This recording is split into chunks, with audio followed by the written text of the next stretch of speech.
दोस्तों मैं राज पांडे, आप देख रहे हैं आरसीएन टुडे। आप सभी का आरसीएन न्यूज़ चैनल पर हार्दिक स्वागत है। अभी की लेटेस्ट अपडेट के बारे में बात करेंगे। लगातार इस चैनल के माध्यम से आपको सबसे ऑथेंटिक जानकारी देने का प्रयास किया जाता है, वही जानकारी दी जाती है जो पूर्ण सत्य होता है।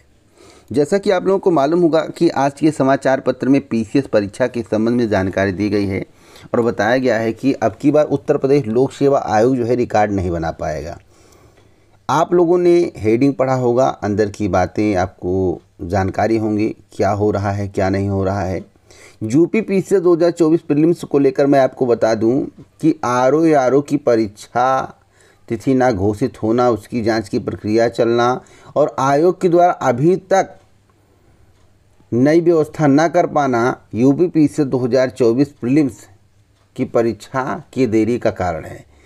मेरी जानकारी के अनुसार कि जुलाई के एंड के बाद इसे और आगे टाला जा सकता है, अगस्त या सितंबर किया जा सकता है। तो अगर आप प्रीलिम्स की तैयारी कर रहे हैं तो भाई लेटेस्ट वाला मंथ मान कर चलिए अगस्त है, लेकिन आगे बढ़ने की प्रबल संभावना है। जुलाई में परीक्षा हो जाए इसकी अभी कोई गारंटी नहीं है, जो करंट की जानकारी प्राप्त हुई है।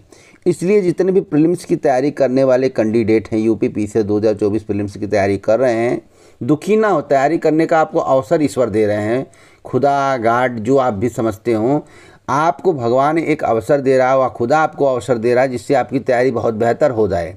साथ साथ सबसे अच्छी बात यह है कि अब की बार पीसीएस में पदों की संख्या अच्छी खासी हो जाएगी, तो इस अवसर को आप मत गंवाइएगा।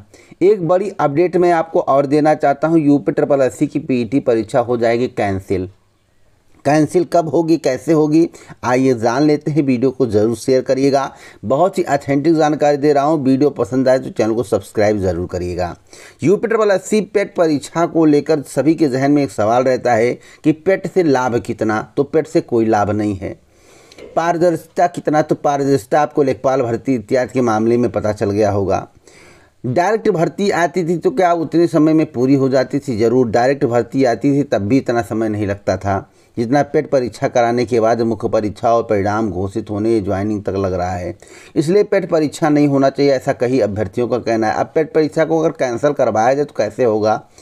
अगर केंद्र में बीजेपी की सरकार चेंज हो गई, गारंटीड बता रहा हूँ, और स्टेट में चेंज हो गई और जैसे दूसरी सरकार उत्तर प्रदेश में आई, पेट परीक्षा को कैंसिल कर दिया जाएगा।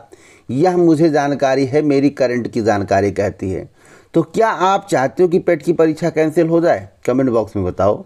वीडियो को शेयर करो, लाइक करो और वीडियो को ध्यान से सुना करो, तभी पूरी बात समझ में आए। और पेट परीक्षा कैंसिल होने से आपको विभिन्न भर्तियों में अवसर मिलेगा। डायरेक्ट जो है भर्ती हो पाएगी केवल एक रिटन एग्ज़ाम देने से। अभी पेट की परीक्षा दो, उसमें परसेंटाइल, उसके बाद मुख्य परीक्षा दो, फिर नौटंकी करो, तब तक बुढ़े हो जाओगे। लगभग 2.5 साल, 3 साल, 5 साल लग जा रहे हैं।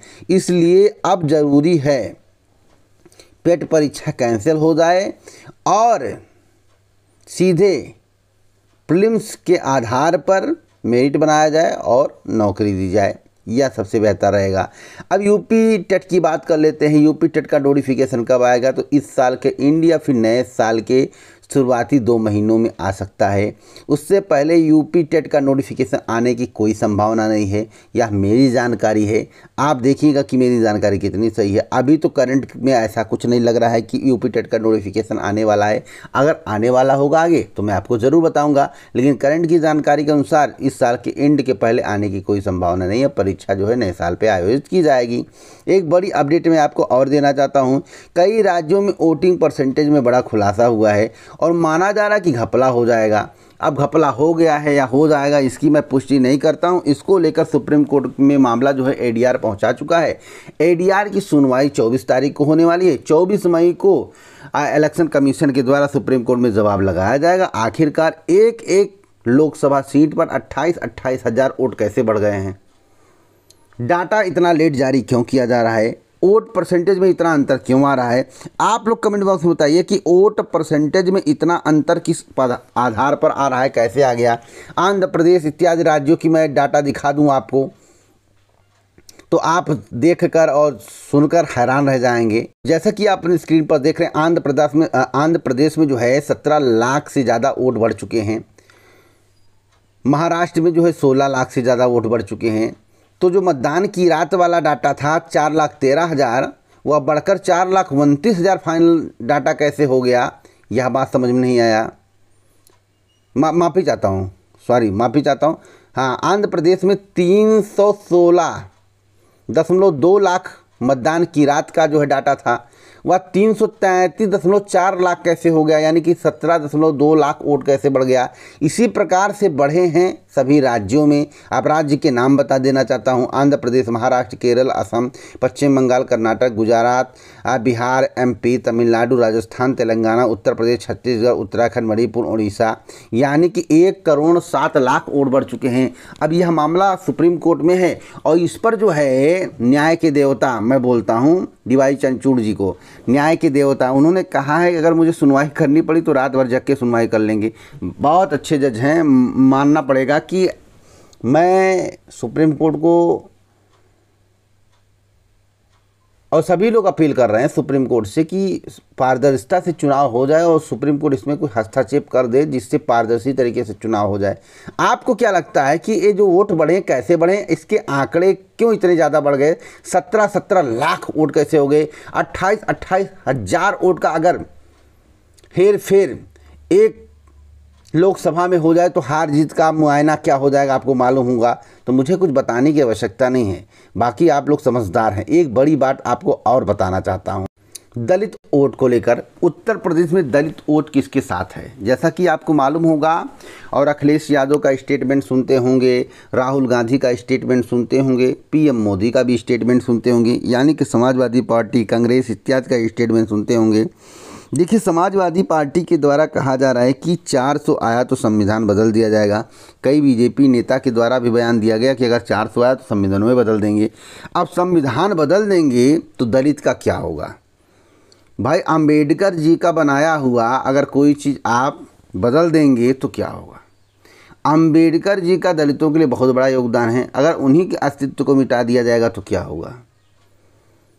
तो ऐसी केवल ग्राउंड पर बातें आ रही हैं कि BJP की अगर सरकार बन गई तो फिर जो है संविधान को ये लोग बदल देंगे। 400 आ गया तो संविधान को बदल देंगे, इनको नहीं बनने देना है। तो जो BJP के पास पहले SC का वोट गया था या BSP के पास जाता था, BSP का कोर वोटर था, वह अब छिटक कर जो है समाजवादी पार्टी यानी कि इंडिया गठबंधन में आ रहा है। इंडिया गठबंधन कांग्रेस समाजवादी पार्टी में क्यों जा रहा है? इसका रीज़न है क्योंकि अब BSP को जो है BJP की B टीम मानी जा रही है। ग्राउंड पर बहुत लोग इसको मान रहे हैं कि जैसे ही फ़ोन आता है या पता नहीं क्या हो जाता है, अपना कैंडिडेट बदल देती हैं और कैंडिडेट वही रखती हैं जो सपा का कैंडिडेट इंडिया गठबंधन का कैंडिडेट होता है, जिससे इंडिया गठबंधन वाले हार जाएं और BJP वाले जीत जाएं। इस प्रकार की अफवाहें भी सामने निकल कर आ रही हैं, बातें भी सामने निकल कर आई हैं।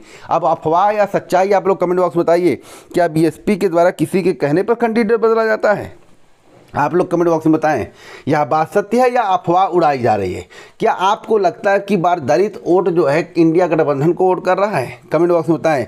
क्या आपको लगता है कि BJP अगर सत्ता में आ गई और 400 सीटें आ गई या बहुमत में आ गई तो संविधान को बदल देगी?